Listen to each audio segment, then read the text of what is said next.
Most people think New Year's Eve is about countdowns, fireworks, and clean slates. But every December, just before the clocks reset, something else wakes up. Something that doesn't care about resolutions, only patterns. It crosses the cracks between years and drifts through our world for minutes at a time, feeding on anyone who's awake when the clock strikes midnight. These are 3 nightmarish true Christmas horror stories. Each one happened on a different New Year's Eve, and each one ends exactly the same way. Story 1. The Man in the Reflection. Evan spent New Year's Eve alone, working late inside an empty downtown office. Snow hammered the windows. The building felt abandoned, every light except his was turned off. At 11:42 p.m., he went to the bathroom to splash water on his face.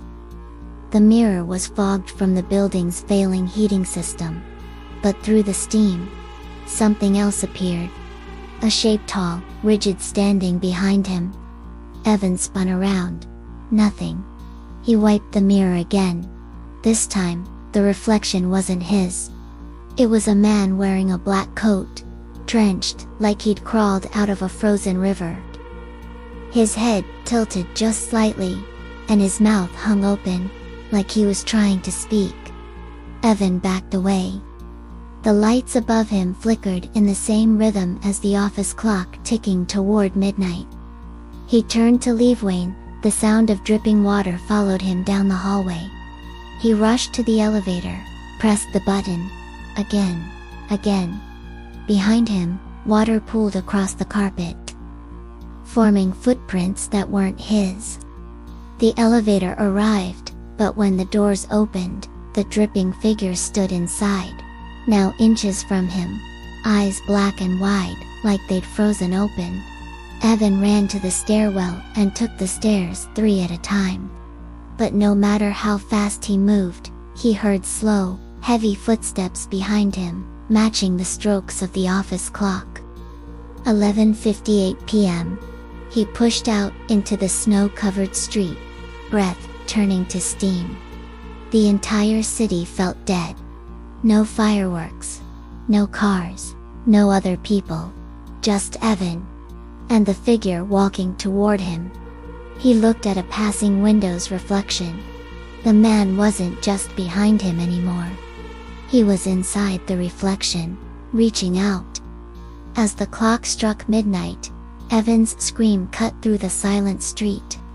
When people returned the next morning, they found the sidewalk frozen over, and Evan's reflection still trapped in the icy surface, staring out in terror as if begging someone to break it. Story 2. The Dead Neighbor's Party. Jessa lived in a rundown apartment where the walls were thinner than promises. On New Year's Eve, the building was unusually quiet except for apartment 3F. 3F had been empty since its tenant died 6 months earlier. But at 10:56 p.m., loud laughter drifted from behind the locked door. Clinking glasses, music from an era no one alive remembered. Jessa knocked. The laughter stopped. A voice whispered on the other side, "Come in before the year turns." She stepped back.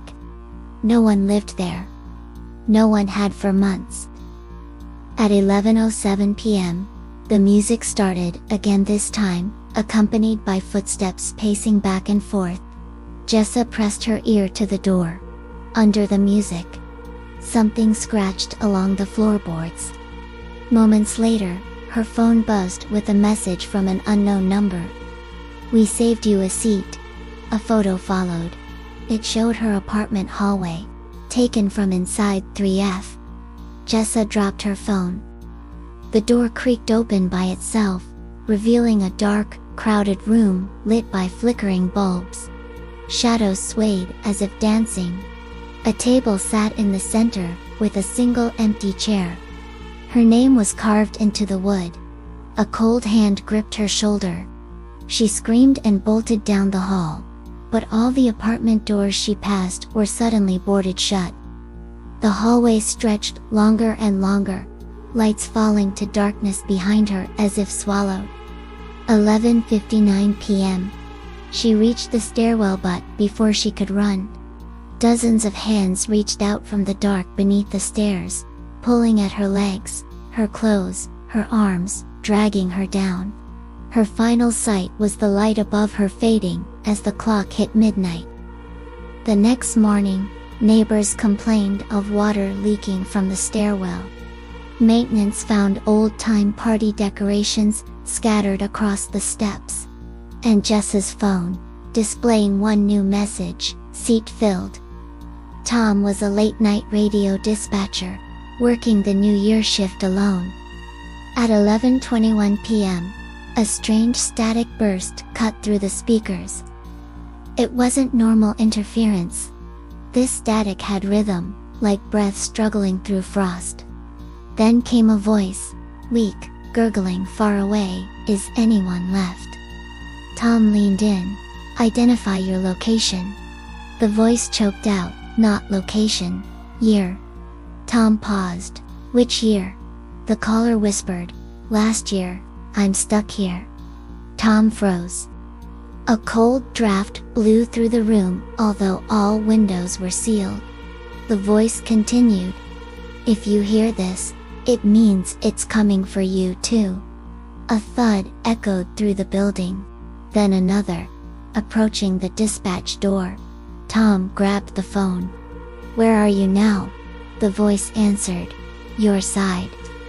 In 30 seconds, the thuds reached the hallway. Floorboards bent as something dragged heavy limbs across them. Tom barricaded the door and checked the clock. 11 hours, 59 minutes, and 12 seconds. The creature outside stopped moving. A whisper slid under the door like smoke. "You join us when the year resets." Tom backed into the corner as the lights dimmed and the clock's second hand slowed. Then reversed. Then stopped entirely. Midnight struck without a sound. The door creaked open by itself. The next morning, dispatchers found the room undisturbed except for the radio, still crackling with a faint message repeating every 8 seconds, "He crossed over." One more taken. They say New Year's Eve is about new beginnings, but for some, it's the night something old crawls back. And this year, when the countdown begins, someone else might be listening, right behind you.